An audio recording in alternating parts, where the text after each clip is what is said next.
I don't know what Lainey's doing. She's I don't know. freestyling. Are we live? Bing, bing, bing, bing, book buzz. We should do this thing again where we do like what's on our desks. We did that once, Grace, and people loved it. Like they want to know what's on our desks. Okay. Hi. Very unpolished, but we're on live everywhere because it's been how many months since I've done this? So we're here. Hi. Live. Hi. Hi, everyone. Doing show and tell. I was telling, so hi, intros. I'm Virginia. I'm Lainey. I'm Grace. We're the Library Love Fest team at HarperCollins Publishers, the best in all the land. I was just telling Grace that I don't know when we did this, but we did things that were on our desk, remember? Mm-hmm. And people were just fascinated by the crap that we have on our desk. So, I mean, maybe we should do that today too. We have a ton of books to talk about. We have absolutely no time to mess around with things that are on our desk. But I do have, we have to turn off our background. Well, you can sort of see my otter tape dispenser, can't you? That's really cool. Yeah, we can see utterly adorable. That is cute. Yeah. I have this little fairy door. Well, that's cute. On my desk. Yeah. Does it open? No, it's like I ruined the fun of it, but okay, but it's nice. What do you got, Lainey? I have this little coaster from home. Somebody I know growing up is an artist at home in Oxford in Mississippi, and they painted Faulkner's house, and it's on a little coaster. How cool is that? That's my God. I have a beautiful. Cool coaster. Shout out to Chris Shove. Yeah. Chris Shove? Chris Shove. Christopher Shove is his name. Okay, well now we can, expand Library Love Fest Galley Gab Fest to like selling things. Yeah. I got this. It makes me feel it's nice because it's a little piece of home next to That's me. lovely. What do you have, Grace? A library coaster. Oh, that's cool. An old catalog card. Okay, so there you go. There's some stuff on our desks. Maybe I don't know. Later on, we'll talk about some more stuff. We'll do some more show and tell. It would be super fun. But first, we should talk about some books. But hey, everyone, it's the end of July. I don't know how that happened, but it did. And we have books that we're going to talk about that are coming out. Oh, I don't know, fall, winter, super fun stuff. So I don't want to hog the time. Lainey, you have things that you wanted to show. Do you want to show them at the top of the hour so that we get them in? Sure. Well, Jennifer Winbury said you also have gnomes, Virginia. So. Oh my God. Yeah. Okay. All right. Have to get those ready. I am so happy, and I'm going to have to take off my background so you can see some of my stuff. But I do have my Jennifer Winbury inspired gnomes. To be continued. Yeah. All right. All right. Well, I guess maybe we should start with some reminders for library reads because it's coming up, and we have a couple of books just to shout out in case you miss them or want to remember that the voting deadline's coming. First is, no surprise, Graham Norton, Forever Home. I interviewed him for ALA, and it was honestly really highlighted my life. I kind of can't believe it actually happened. But the book was amazing, and it's fiction. He writes completely different from his personal career. He's not doing the celebrity thing in the books. These are small Irish stories, and this one is about a woman who's kicked out of her home after her longtime boyfriend. She's older, but her longtime live-in boyfriend gets a form of dementia, and so she is kind of kicked out of this home she's known. So what surrounds that, and there's a little mystery in there, and you hear a lot about memory and maybe who is and who isn't telling the truth. It's fantastic. But at the conference at ALA, I spoke to him virtually, and we got special permission to put it up for the month of July until the library reads deadline. So you have a couple more days to watch it, and we'll put that link in there. But we have a little clip because at the end he said some really kind things about librarians and the fight that they are fighting every day to keep books on those shelves. So we just wanted to play a little clip. 1 second. And it's a great book to keep on the shelves in circulation. So is there anything you'd like to say to libraries or librarians facing these pressures? I mean, it's what we don't really have it here yet, but you know it's coming. You know, if they're rattling cages over there, they'll be rattling them here soon. And what strikes me is just the arrogance of it, to kind of like, I don't want that book in my library. It's not your library. Libraries belong to all of us. And if they're not serving all of us, and if we can't all find ourselves in those libraries, what are they? And by getting rid of the books, you're not changing anything. You're not changing the world. You've just made the library a bit worse than it was. It's such a it baffles me that you have such little understanding of what books can do. You know, books don't make anybody anything. They don't turn anybody anyway. They just let you into worlds. They're keys to other worlds. And it just seems crazy to throw those keys away. And hopefully, I do think, you know, we've been here before. You know, books have been burned. Books were seen as the devil's work. They were incredibly dangerous, all of that.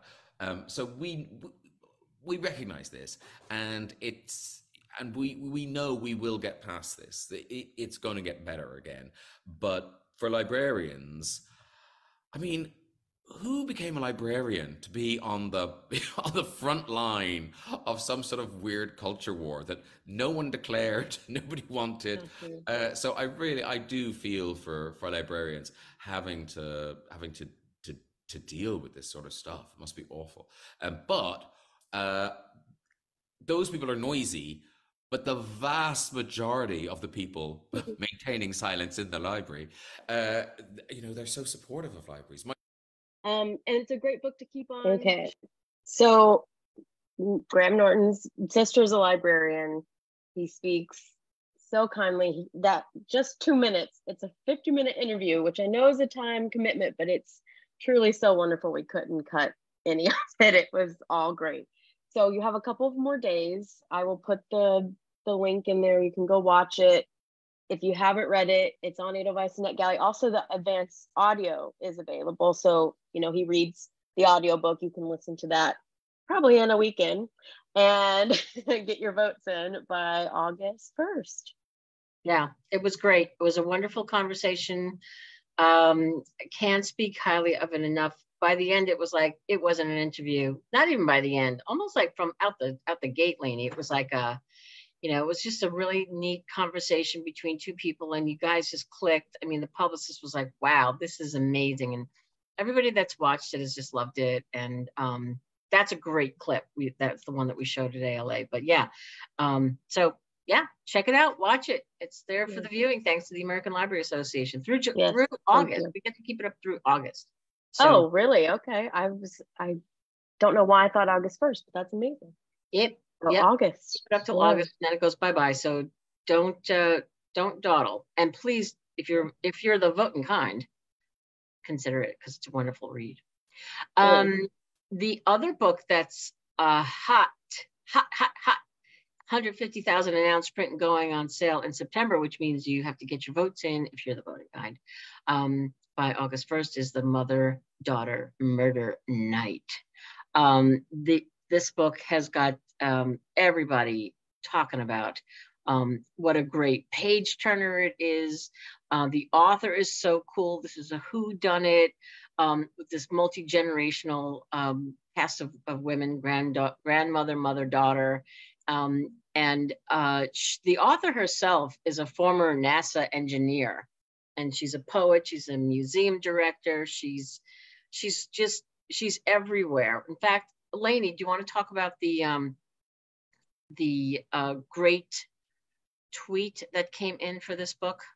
Yeah, so it's on Mastodon, and Jill Miner wrote to the author actually and said, look at my message. And they said, #am reading a super mystery arc right now. Mother-Daughter Murder Night by Nina Simon hits on all cylinders: setting, characterization, depth, smooth writing style. Coming out September 5th. Get the scoop. And there's a website, motherdaughtermurdernight.com, and I'll put that link in there. So don't believe us, believe Jill Miner. We're very excited. Yeah, I mean, that came to us, and that was just amazing. I mean, think, as I say, it's a slightly, think The Nest. Remember The Nest, how great that was? I think Gilmore Girls, but with a murder mystery. It's great for book clubs. And it's just, she's a terrific storyteller. And this book is there's not a person yet who's read it that hasn't gone like, oh my God, there's so much buzz at Harper about this book. So if you haven't read it, please do. I see Kim McGee said, I love this book, family detective fun. And Jane Jorgensen said, loved Mother Daughter Murder Night. Yeah, so we got love in the chat. Also a great cover. Like it's so smart. I love it. I think we were talking about this yesterday at work, that the title is like done. Like, I got it. Yep. I know what I'm getting into. I love it. Sold. Yeah. Yep. So yeah. So those are two that are coming out soon. And again, library reads, if you're voting, just got a few days left. So, but you'll fly through both these books. They're wonderful. All right. What do we have next? Well, we could either do, maybe we'll save that for the end. We have a couple of fun little Instagram announcements, but maybe a book. You want to? Yeah. Talk about a book. Let's talk about books. All right. All right. So I'm going to tell you all a bit about Rainbow Black, which has a great cover. I feel like it fits super well with the theme. So this is from the author of Honor Girl, which was a memoir, and they've also written YA books, but this is a adult debut, and that's adult with a capital A, no YA crossover. But our main character, Lacey, grew up in the 1990s in a rural New Hampshire town where she has these hippy dippy parents running a daycare, and she's a very typical awkward teenager coming to terms with her sexuality, always comparing herself to her beautiful popular older sister named Gwen. And I think a lot of people can relate to that. But unlike most people, Lacey's parents are arrested, and she and her sister are accused of this horrible crime, this murder. And this is set during the Satanic Panic, hence the cover. And, there was mass hysteria about Satanism and satanic abuse and rituals, most of which have been disproved or just found to be false, but people really believed it at the time. And as an adult, 20-something years later, Lacey finds herself with this really normal life. She's a law clerk with a girlfriend, and she has, some semblance of normalcy considering her upbringing. But she's thrown into a legal disaster after, and she's really haunted by the panic of her upbringing all over again. And it's just darkly funny and propulsive. It's all of those like sweet spots for 90s nostalgia. If you watch Yellow Jackets, like I obsessively watch Yellow Jackets, it has that, like I said, great 90s nostalgia. It's, murder mystery, gay love story, courtroom drama. There's something in this book for everyone. Fans of Otessa Moshfegh and Donna Tartt will love this. And I think Boy Parts is a pretty good comp. Dark themes, but they're like intermingling with lots of humor. So that is Rainbow Black. It is on sale March 19th. And next up, we have Love and Hot Chicken. Love and Hot Chicken, two of my favorite things. Okay, so this is a debut by Mary Liza Hartung, and it's a very funny, a little spicy story about friends, family, and two girls in love, and it takes place in Tennessee. So this woman, PJ Spoon, returns home to her hometown in Tennessee because her dad has died. She doesn't plan to stick around. She's doing a PhD program in Vanderbilt, but here she is in Penny Whistle, Tennessee, and she sticks around. And she says it's to help her broken-hearted mother, but she's not doing so great herself. So she impulsively takes a job as a fry cook at this beloved Chickie Shack, which is this, this great little place where people gather for Nashville style hot chicken. And then she meets this woman and she falls in love. And that's all I'm going to tell you. Okay, what I'm really going to tell you is that if you loved fried green tomatoes, this has got that. I loved that book. I absolutely love that book. I love the movie too. I love the book more. I cried reading that book. This is, as the editor says, it's an updated Gen Z version of fried green tomatoes, because it totally has the Fannie Flagg funny voice and the small town setting, but the approach is more contemporary. The girls are totally out of the closet, which is, certainly different than the movie was. Book was a little bit more clear, but there are also no abusive husbands who turn into barbecue sandwiches in this one, which I love. Also, this was a finalist for our Diverse Voices pick at Harper. So that's sort of a cool thing. And I just think this is a lot of fun. She's very smart, this writer. She's got the voice down. She's born and raised in Tennessee. And I think you're going to hear a lot about this book. It doesn't come out until February. You have plenty of time to check it out. And I think you're going to love it.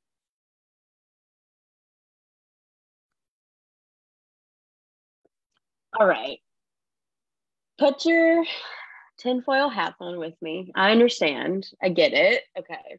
So I know people, you're like in two camps. You're like either intrigued by aliens or you're like, I just don't get it. And that's fine.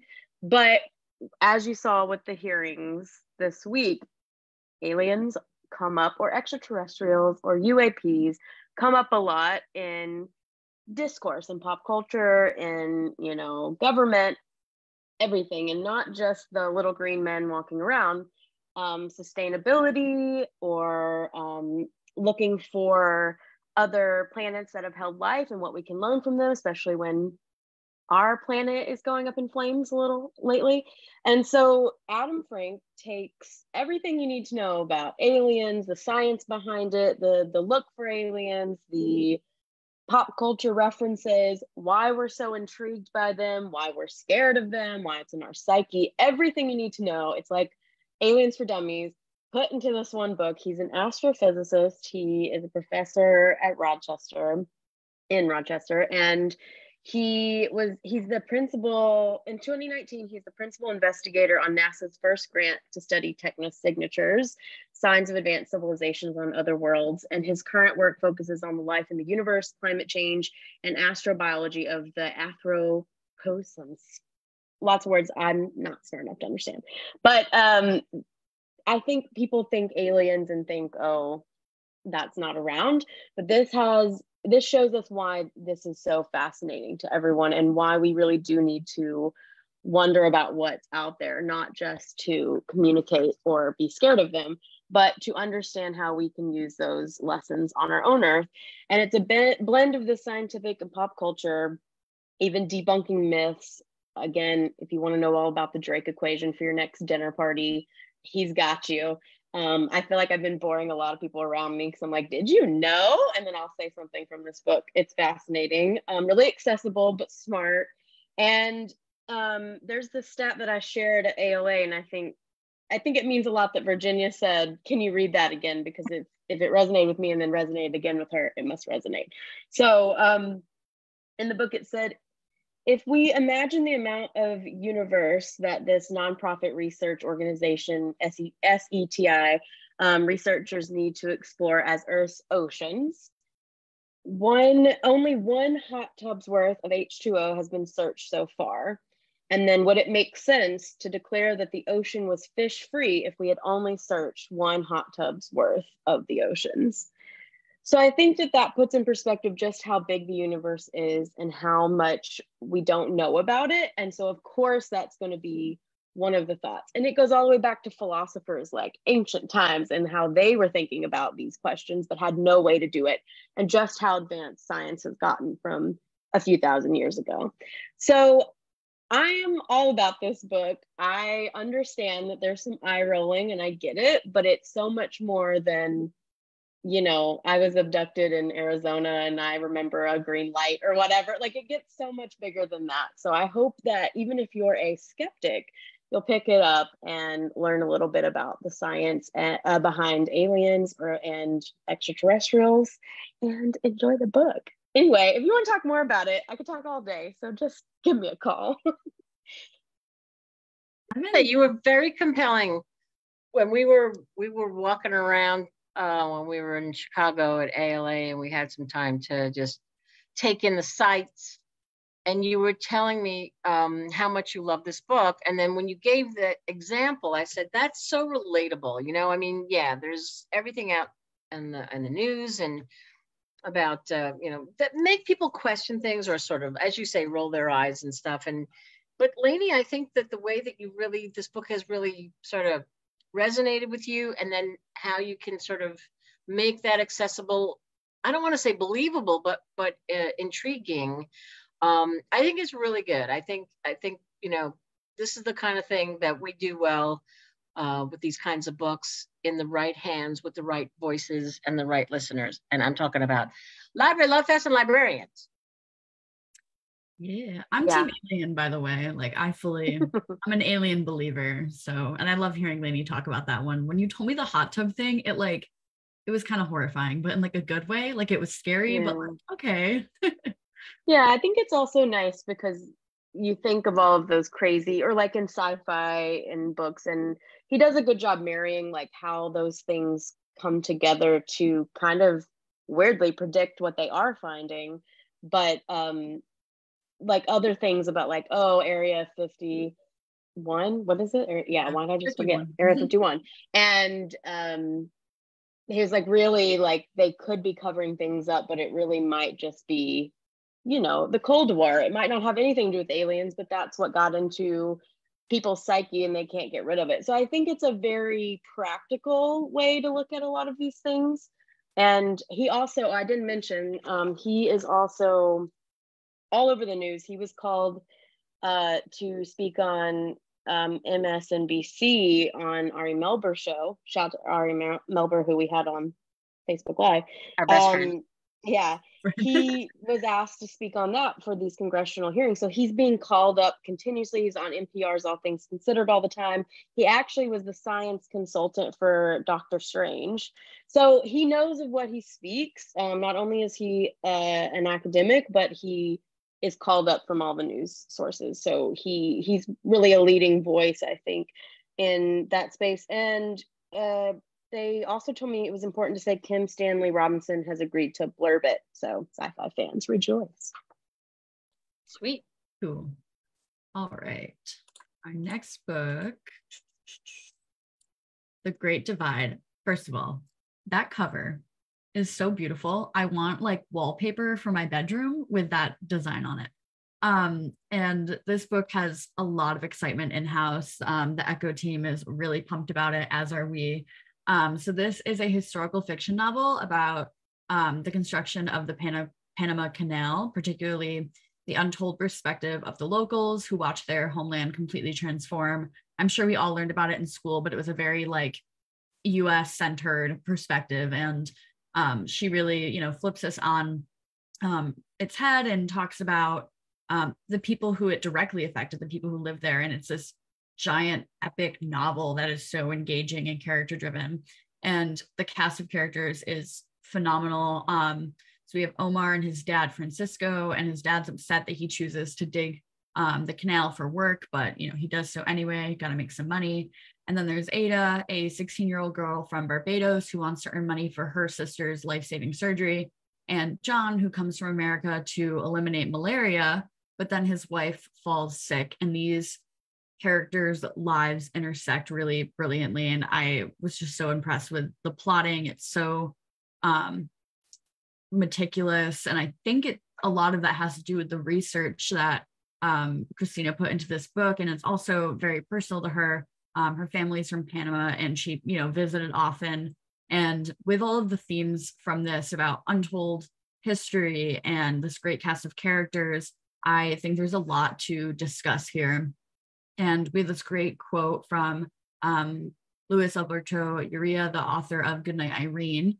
And they say, this gives us cause to celebrate with this sweeping novel. It speeds us into a world of adventure and danger, epic visions of creation of the Panama Canal. There isn't another book like it, a welcome return by one of our finest voices. So that is The Great Divide. And I just, again, this cover, very beautiful, very excited about this one. That's beautiful. That would make really cool wallpaper. Right? Mm-hmm. No better time. I'm sure many of you are familiar with the 6888. We did a book by Kaya Alderson, and that was called Sisters in Arms. This is the difference between that book and this book is that this book is inspired by stories from the author's real-life older cousin, who was a member of the 6888 Battalion, and they remained close. She remained close to her service members until her death, and she always fought for recognition of these WACs years before the movies, the documentaries, etc. So a bit of a spin on this, and again, based on it's historical fiction, but based on her life. So the author, Sheila Williams, who is the author of 6 books, including Things Past Telling, The Secret Women, Dancing on the Edge of the Roof, which is a basis for a Netflix film called Juanita. So this is a novel about 6888, the only all black, all female battalion to serve overseas during World War II. So when, as I say, when she was growing up, she was intrigued by her cousin, Dorothy Turner Johnson, who would tell her these stories about her time in Europe during World War II and serving her country as a WAC. And so in this book, she pays homage to her dear relative and her all black, all women colleagues in this fictionalized account of the 6888 Central Postal Directory Battalion. And the mission was to process over 17 million packages and mail that was collected from 1942 through winter 1944 after the Battle of the Bulge, stockpiled in airplane hangars across England and France. So in this retelling now, we meet Dorothy Tom, who is really her cousin, and who is a Spelman graduate of English literature and French, and a college librarian who, after the attack on Pearl Harbor in 1941, wants to do her part along with women from all levels of society, from sharecroppers to secretaries. And so she's longing for adventure. She's mesmerized by the words of Army recruiter Captain Dovey Johnson, and has only one question: will I get to go abroad? And so she does. And so it's also quite a shock. There's a lot of culture shock there, because for the African-American WACs, navigating a military complex that's segregated by race and gender presents unique challenges, as you can imagine. So this is the story. I won't go into all of it. I think what's really cool about this is that, as I say, it's based on firsthand account, and I think that this is a unique story and a unique perspective. This is coming out from Amistad in February. Very cool book.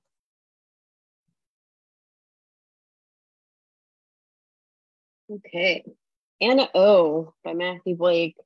I think this one is really poised to be it could be a big book of winter. It comes out in January, and I think it'll be a lot on the minds of people reading it and want to have a conversation. So it'll be good for book clubs too. This is a book about Anna Ogilvy, and she was 25. She was a writer. She had a pretty bright future, and then one night she stabbed 2 people to death, no apparent motive that anyone knows of, and then she went to sleep and never woke up. So she's dubbed Sleeping Beauty by the tabloids, and she has a rare psychosomatic disorder known to neurologists as resignation syndrome. So that's where we are at the beginning of the book. We open with Dr. Benedict Price, He is a forensic psychologist, and he's an expert in the field of sleep-related homicides. Hopefully there's not very many of those, but he's an expert in it. And the last hope of saving this, they need to wake her up. They have to put her on trial. They don't know what happened. They kind of think like, did she really do it? Is she really asleep? Like, what's happening? So the book starts with him being handed a file. It's like super secretive. Don't tell anyone, but it says Anna O. He immediately knows what it is because it's all over the news. And he's tasked with waking her up, and no one can know what's going on. So it's a really high profile case. He also has a lot of stress in his life. He's going through a divorce and raising this child. And so, put all those things together, it's everything's high stakes. But as he moves to figure out how to wake her up, if she really did it, what happened that night, and can she even be held accountable for something, even if she did do it? All those questions are asked, but he starts finding out who did it, and maybe he's in danger of knowing who did it. And this is for fans of Gillian Flynn or Paula Hawkins. Also, I think a good comping to The Silent Patient. And there's a lot of subtle Hitchcock references in there. So, if you're a fan of AJ Finn, that's the same kind of feeling. Fans of commercial as well as market fiction will love it, but also it's been sold in like 30 territories and counting. So I think you'll definitely be seeing it everywhere. And it was a 2-book deal that we bought. So we have more from this author, and we're very excited. And he also is a screenwriter in his day-to-day, so it's very cinematic, and that's where those Hitchcock references come through. You'll see a love for the movies, but it's just a fun thriller for the winter. We need something to like curl up with in the winter months. And then, do I have a quote? I don't have a quote. That is it for Anna O. Lots of love for the cover in the chat. I was a big fan. I thought it was so smart how they did the O with this pink with a novel in the middle. So yeah. Yeah. All right. Open-Minded by Chloe Seeger. Whenever they launch new books to us, I make a list of things I'm particularly excited about. And this one was underlined like 1,000,000 times. So I'm just really pumped to tell you about it. This is an adult debut. Some of her YA novels include Editing Emma and the sequel to that book, Friendship Fails of Emma Nash. And she's also a literary agent, so clearly she has an eye for good plots, good books, and I'm just really pumped that we're publishing this. So this follows 2 women, Holly and Fliss, who are in long-term relationships and having opposite issues. So Holly's been dating her boyfriend for 9 years, and they go out to dinner, this like fancy restaurant. She's like, sweet, we're gonna get engaged. They don't get engaged. That's not a spoiler, I promise. And instead, he asks her to open their relationship. And then Holly befriends Fliss, who has been in this open relationship for 3 years, but her boyfriend asks to close their relationship. And I just really love like the juxtaposition here of wanting monogamy or wanting non-monogamy. So these 2 women meet because Fliss overhears Holly sobbing in the bathroom during her date, and they decide to like peace out on their respective partners and have dinner together instead. And it's these 2 women trying to give each other advice from their like own perspectives on monogamy and non-monogamy. And the 2 of them are like, okay, we're really willing to do anything to keep our relationships. So it's really lighthearted and funny. There's a lot of heft here, but it also like raises this magnifying glass to societal expectations of relationships and what's considered normal, and people who are pushing against those ideas of normal relationships, and just really takes a look at these structures in a way that isn't condemning to one or the other. And I think that there's a lot of great nuance here, and I don't think there are many books on non-monogamy that aren't like frankly like judgmental and distasteful. So I'm just really pumped for people to read this one, and I think there's like a big opportunity for people who love fun, uplift, like lighthearted novels, but also again there's a lot to it. So that is Open-Minded.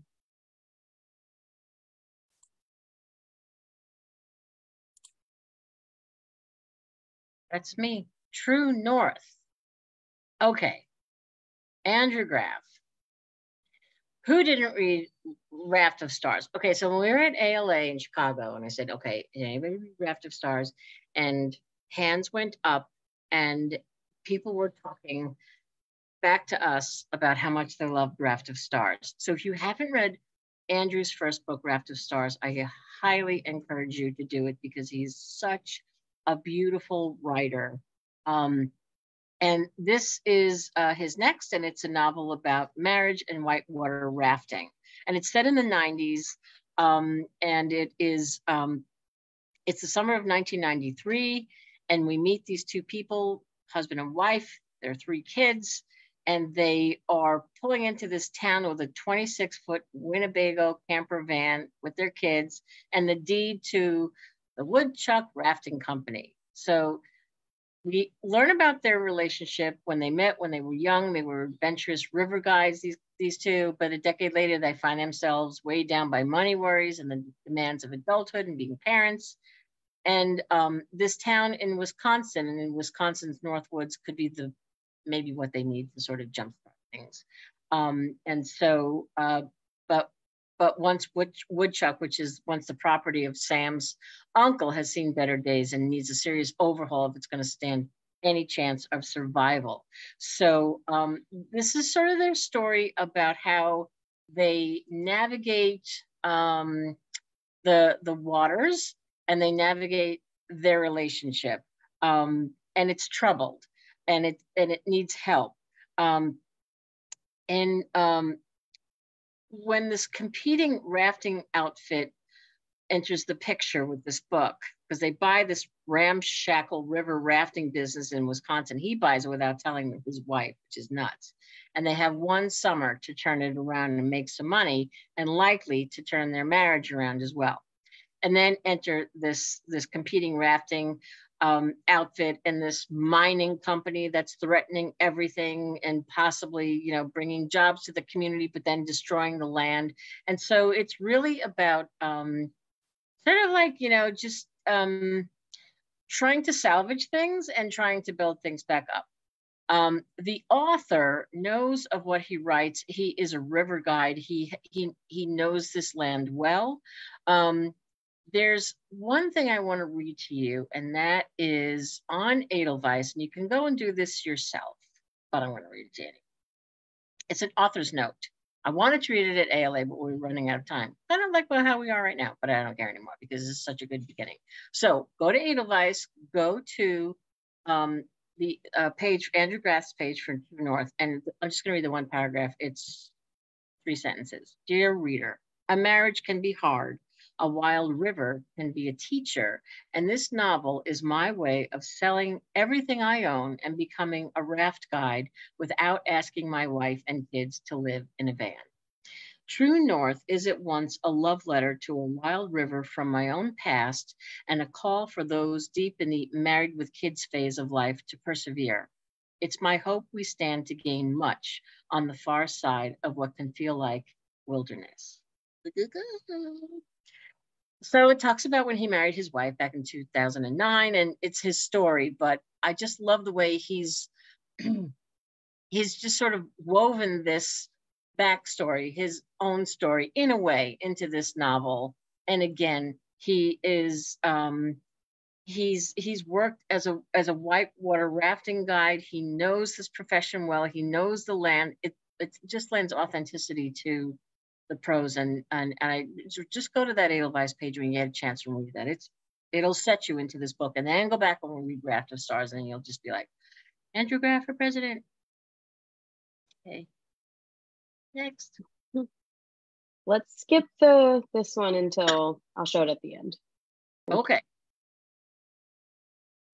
All right, I will jump to the Lost Book of Bond. Let me pull this up. Okay, so you may be familiar with Brianna Labuscus from her first book that we all loved, The Librarian of Burned Books. We had her on Day of Dialogue last fall already. Wow, time is flying. And we were just enthralled with her research, and she's a really just brilliant writer. So this is another historical novel for her. And this follows Emmy Clark in 1946. She's a librarian, of course, and she is sent by the Library of Congress to Germany to retrieve and catalog literature that was stolen by the Nazis. And she finds this poetry collection with this handwritten dedication. And she's like, I want to know more. What's the story behind this? So she like makes it her mission to find out more about this book. So her hunt leads her to two sisters, betrayal, protest, and it's based off of the women of Rose Street, which was the only mass protest against the deportation of the Jewish people during World War II. So again, she took this real life event and like made it into this beautiful novel, and it has this story of love and forgiveness and the courage of the librarian at the center of it. And there's also this, you know, inspiring queer love story in it.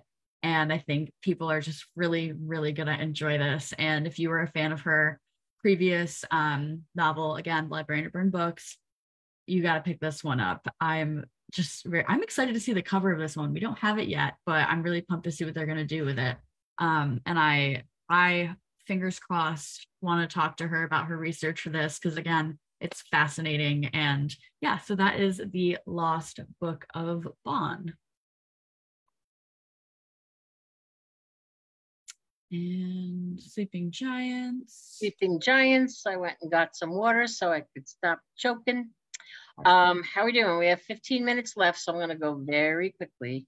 But I must tell you, another one. Renee Denfeld. If you haven't read her books, The Child Finder and The Enchanted are beautiful. We just had launch, which is when, you know, we find out all about our, you know, our summer books. We had planning meetings where we talk about our winter books. And let me tell you something, you could not get the reps, our HarperCollins reps, to stop talking about Renee Denfeld and what a fabulous writer she is. I'm telling you, when they're the best readers in the world. And my dream is to one day have all the reps on to talk to you about the books that they love, because they're amazing. But boy, oh boy, there are some major Renee Denfeld fans among the HarperCollins reps. So this book is about foster children and monsters masquerading as caretakers. So 20 years ago, a 9-year-old boy is swept away by these powerful waves on a remote Oregon beach, his body lost to sea. He does not, they never find him. How do I tell this without telling this too much? So it opens with this disappearance of this young boy. And then it takes up years later, the book takes up years later, when his sister, who's hoping to find the family she never knew she'd been adopted, begins investigating his disappearance. She didn't even know she had a brother. So she finds out, because she looks into her birth mother, she finds out she had this brother who disappeared. So she looks into his disappearance. And in doing so, links up with this retired police officer who himself is mourning a loss of his own, the death of his wife. And they form this friendship, and together they start to uncover the secrets of this disappearance. And that's kind of, well, it's not all you need to know. I think that there's some heavy topics in here that she deals with great empathy and grace. The subjects are serious, but she gives them the respect that they deserve. And because it is about foster children, it's about unconventional ways of dealing with foster children, with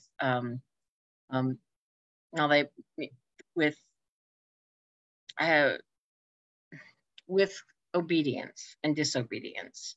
There's some heavy stuff in here. I am not saying that this is, you know, a lighthearted book. None of them are, but they're so unputdownable. Hate to say that, but it's true. And the stories are so well written, and you care so much about the characters in them that you need to go through that to find out what happened at the end. You know what I'm saying? Like you'll put up with it. You'll go through it, And you should, because at the end, you have the most satisfying read by a brilliant, brilliant writer. So that's Sleeping Giants and The Child Finder, which is amazing. And I love that book so much. Okay. A Fire So Wild by Sarah Ruiz Grossman. So this is a debut novel, and I think it falls in that category of cli-fi. I feel like a few years back we had quite a few cli-fi, climate fiction books, and this one I think falls in there. Like I see earlier when I said the world's a little on fire, literally and figuratively.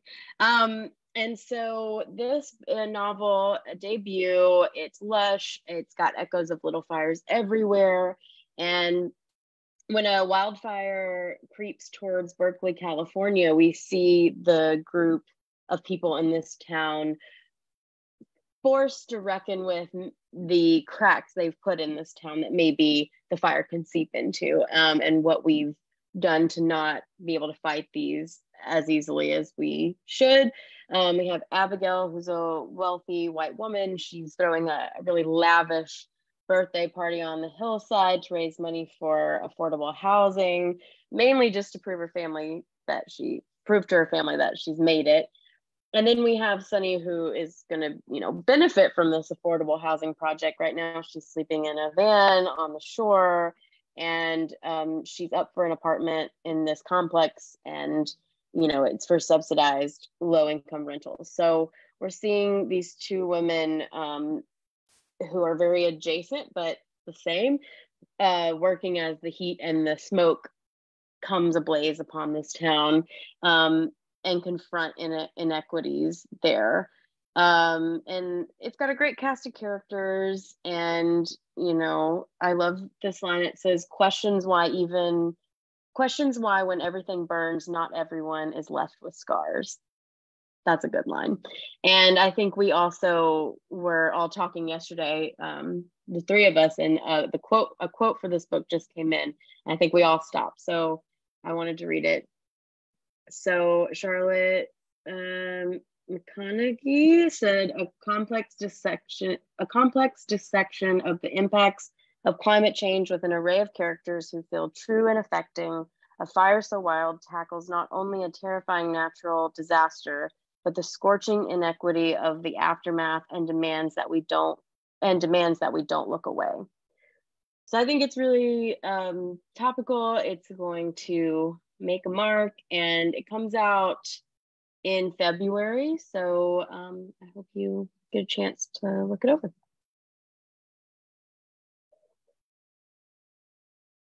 I'm really pumped to talk about this book.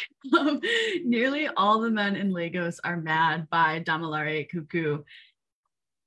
This book. Okay, so Damilare is from Nigeria, and this collection of short stories was a bestseller there and is getting incredible, reception in the UK. And she's also an actress in Nollywood, which is Nigeria's film scene, and I just thought that was cool, one to share. But this collection is bold and funny, and I am hesitant to tell you too much about the stories in it because it's so outrageous that you kind of just have to take it in yourself. But we've been calling it this anti-rom-com, and there's 12 stories about the struggles of dating men in Lagos and the women who brilliantly take back their power and always end up on top. So the men in this book suck. They're horrible, they're cheaters, they're liars, they're swindlers. And just to give you a little taste, one woman in this collection is extremely hardworking, and her lazy hypocrite of a husband drives her to threaten him with sharp-edged revenge. And when you go to Edelweiss and read the description, I will let you use your imagination to figure out what that means. So another story in this involves a group of women who kind of band together and create a support group on WhatsApp called the Virtuous Wives Guild, because their husbands, again, are horrible and have deceived all of them in one way or another. And I think women who hate men but keep dating them will get a kick out of this book. It's, raunchy, but it's also feminist and incredibly unique. It's it is like one of those books that you genuinely laugh out loud reading, and you're going to find yourself saying like, you know what, good for her. And I just, when we talk about this book in conference, when we all the sales team gets together, people are loving this. There's a lot of love in house. They're like, this is hilarious. This is amazing. And I have a quote to read for you from The Guardian. Cuckoo is a studious writer who leans into humor, satire, and astute observations. Her stories are delectable and fun, but they also reveal the ridiculousness of gender expectations and the sexual politics that assign men and women rigid roles in intimate relationships. So like, yes, this is hilarious, but it's also very smart. And I am just really excited for people to read this. Again, I really love this cover. And we do have more coming from her after this. So keep an eye out. I really think she is a writer to watch. So that is Nearly All the Men in Lagos Are Mad. Okay. Next book up. It's 1223.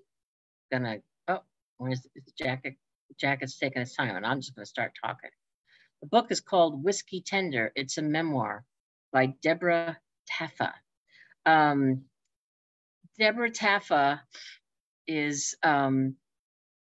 has delivered this coming-of-age memoir that asks to be read and reread in the vein of classic memoirs like Angela's Ashes, The Glass Castle, Heartberries. It's very, Mary Carr. And in this book, she traces how a young mixed tribe Native girl born on the California Yuma Reservation and raised in Navajo territory in New Mexico comes into her own interpretation of identity in spite of her parents' desires for her to transcend the class and Indian status she grew up with through education, and in spite of the Chechen tribe's tradition of refusing any kind of written or oral history. This manuscript has, I just want to make sure that I said that correctly because I kept looking this up. Chichon, not Chechen, Chichon, I believe. Anyway, each chapter is a story unto itself, and there's stories of her childhood memories and things that she did with her, her sisters, and it's very sweet, but it's also very illuminating. And she's been honing this memoir for over a decade. It won the Penn Jean Stein Grant for literary oral history. She's a literary force. She is the director of creative writing program in Santa Fe. She mentored writers like Tommy Orange. She's a graduate of the Iowa Writers Workshop. She's won awards and fellowships from Tin House and McDowell. She has the chops. She knows what she's doing, and she's delivered. This is another one. I'm not saying this just to say it, but the reps, when this book came up and we were discussing this book, oh boy, again, just saying what a beautiful, very heartfelt, very honest memoir this is. Just beautifully written, and very, again, very illuminating. Looking back on how she was raised, where she was raised, and the challenges that I guess each generation faces when she is born and what did I say? Anyway, I'm getting all caught up I'm getting caught up here. But it's beautiful, and you must read it. It's very important. That's Whiskey Tender. And also I love that title, and I love that jacket. That's beautiful. Mm-hmm. All right, I'm just gonna do quickly. We have some fun announcements from two authors. So I actually have something to share with you. Let's bring it up. So first, Alyssa Cole announced One of Us Knows with the new cover. We have a second thriller from Alyssa Cole, who usually writes romance, but this is kind of a departure. Usually she has a little romance in there. And this one is a slowish burn thriller. As she says, a dissociative identity disorder system who finds themselves with a mysterious job on a mysterious island. Sign me up. So that was an exciting announcement that happened 4 days ago. And then, of course, we also have a new Tessa Bailey, and she is diving deep into the sports romance, which I know we have lots of big fans of in the romance community. And so this is Fangirl Down, and you can read here. It's about a jaded golfer and a sunshine fangirl. And we love grumpy sunshine tropes. And of course, you get a little sports romance in there as well. And also there will be a, this is the other book, Wreck the Halls. And then she also has a, what'd she say? It was like a side, a novella is nestled in between the two. So you have lots of good things to look forward to from Tessa Bailey as she starts a new series. And those are my two show and tells from Instagram this week. Yay. Sorry, back. I don't know why. I'm just like choking. Oh no. Oh, we didn't show our glasses. Well, yeah, what are you actually drinking? I'm drinking water. Maybe that's the problem. Did we get through all our titles? Yeah, not all of them, but we got through a lot of them. Well, let's see. Yeah, most of them. I have a cookbook, and just quickly, it's a going beyond a boring pasta sauce, doing more, and it's from the creator of a. He's got a podcast. It's called The Sporkful, and it's not for foodies. It's just for eaters. But he created a new pasta called castatelli, and it is made to hold more sauce. And so he saw people making it, but then they weren't really putting a lot of effort into the sauce. So he's like, we got to fix that. So this is a cookbook for like really yummy sauces. So it's called Nothing. Wait, hold on, let me pull it up. I'm missing it. It's called, where are we? Don't want to get it wrong because the podcast is kind of like it. So it's called Anything's Postable, which I love a pun. So we put a cookbook in there for you. Also, that yesterday, I was sitting around talking about like, what book should we talk about? And then Laney was like, we should present some cookbooks and stuff. I'm like, yeah, which prompted the question. Who's going to ask it? Yeah. Grace? If you were a pasta shape, what pasta shape would you be? And we all have our answers. And we'll only tell you what they are if some people write in right now, what pasta shape would you be if anybody's even still listening? I don't know. Some people said they're having some issues, but it looks fine to me. Let me know if you're, does he give the sauce recipe? It's a whole cookbook of recipes for the sauces. So yours all set. People said it's making them hungry. Bow tie. Okay. Sylvia, that's great. Okay, we're back. Sylvia says she'd be bow tie. Sylvia, thank you very much. Jennifer Winberry, she said she'd be cavatappi. And Victoria Sanders, you're the same pasta as me, girly. Fusilli. Yep, me and Jennifer Winberry, cavatappi. And you can't find cavatappi anywhere, which was a great topic of conversation yesterday. You just can't find cavatappi. They have kind of, you guys can't find it. But yes, Fusilli. Good cavatappi anymore. Squirrely, and full of sauce. Victoria Sanders, I'm looking at you. A lot of bow ties in the chat. That's a good one. They're fancy. What is that pasta called that looks like a tennis racket? Do you know what I'm talking about? Well, a tennis racket without the handle? No, there's the ground? Yeah, maybe. Does anybody know? I don't know what it's called. I don't know what it's called either. It wants to be a seashell-shaped pasta, but if anybody knows the answer to Grace's question, let me know. Oh, free copy of Possibility to you. In Crowdcast, let's see, we have noodle elbows. That's what I said. I'd be like a plain elbow macaroni because everybody loves it, right? And ravioli, that's a good one. Oh God, I love a nice ravioli. Butterfly shaped linguine. I don't know, muscasili? I don't know that one. Someone said I aspire to be angel hair. Oh my God, we had a whole conversation about angel hair. How do you pronounce Rachette? I don't know. I should know and I don't. Rossetti, maybe? Wagon wheels. Sylvia says wagon wheels. Yeah. Yeah. Wait, but Sylvia gets a copy of Or Pasta penne. Noodles. I'm not. No, there's ones with the actual. Hold up, I'm sharing my Oh, screen. Sylvia, don't worry, you'll still get the book. Cool cookbook to add to my culinary library of over 7,000 cookbooks, says Anna Raquel. Awesome. I think that people need to email us because everybody's so into this and this is super fun, which is Yes. making me think that we definitely need to do a Galley Gab Fest where we do cook in our kitchens because we did that a couple and it was super fun. Almost burned the apartment down. Is it- Rachette? Oh, it's like a racket. That makes Yeah, sense. like which sounds like hushette. I thought. So yeah, Is that it? yeah, that's. Cool. That's it. I wouldn't be this, but I enjoy it. It's a good one. I'm going to say it's pronounced Raquette, even though I have no idea. I would assume, but I don't know. Yeah, All right, Casey my Davis said friends. Racchetti. Rachette? Oh, Donna, God, I would love this. All of you knew. I'm not sure. You knew it. Okay. I love that there are 57 comments on Facebook. And It's just pasta. This is our group. This is our group. We love this it. is our jam.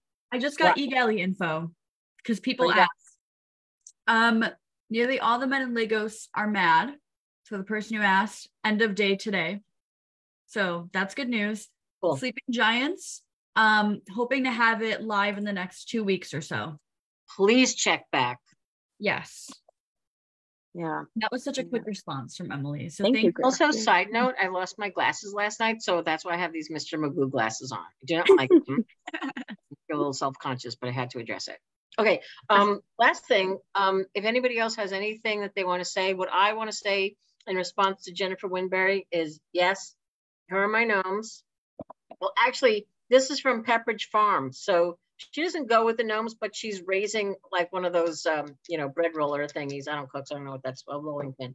But, and here's my little house that I got from Ireland. And it's actually, you put, the smoky bits in there, and then the smoke comes out the top. And so I put them around here. This guy is actually urinating on the cabinet, but whatever. Jennifer Winberry, that's your fault. If I get in trouble, it's because of Jennifer Winberry. I want to point out one thing before we leave. Let's see. Okay, look at this. Look at this. What? In the background, it looks like a gnome. So you're in good company. Yes.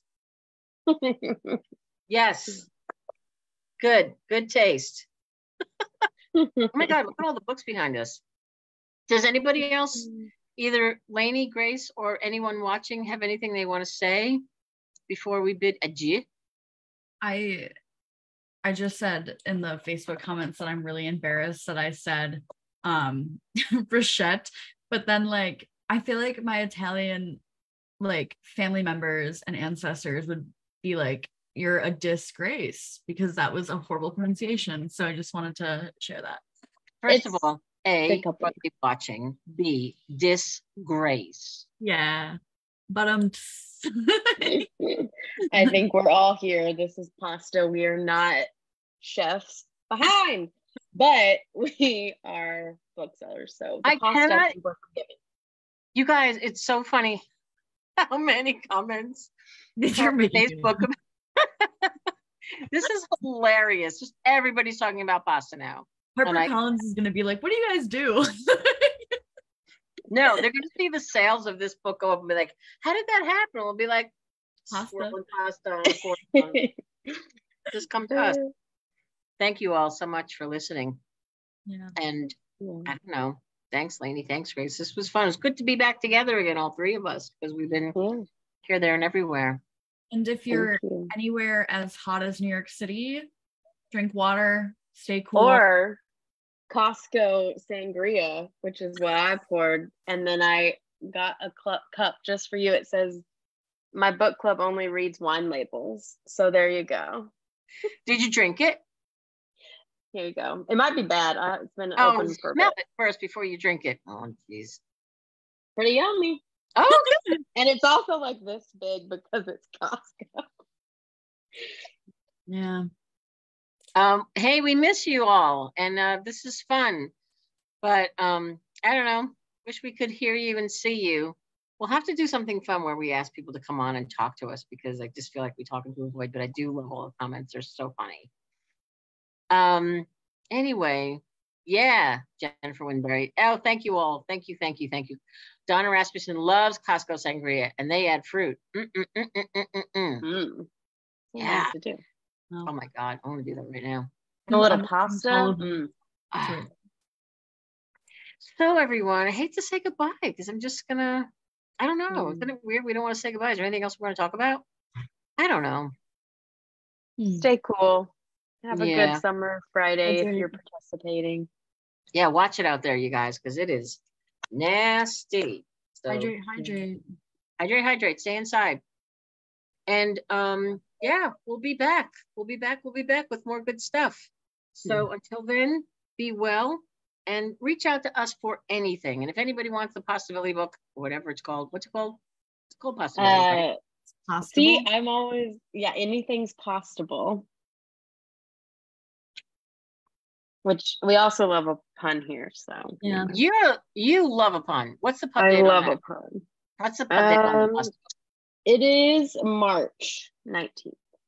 Oh, so we have some time, but we'll make a list because we always deliver our promises. Also, if I know we don't have writers to watch this month, it's coming, but if you want some author content before that, we have updated our 5 minutes with website. So I'm going to put it in here and you can hear from authors there. Yeah, that's really cool because sometimes you only have 5 minutes. And so we ask authors to talk about the books. We give them 5 minutes and it's really cool. So, not a huge investment of time, but you get what they want you to hear about their book. And that's a really fun thing. So, and we will have writers to watch in August. So be on the lookout for that. We're putting things together. It's been kind of a crazy summer. And, but, that's okay. Everybody needs a break. Yeah. All right. Well, anything else? No, I don't think so. All right. Big newlywed game kiss goodbye. Yes. Mwah.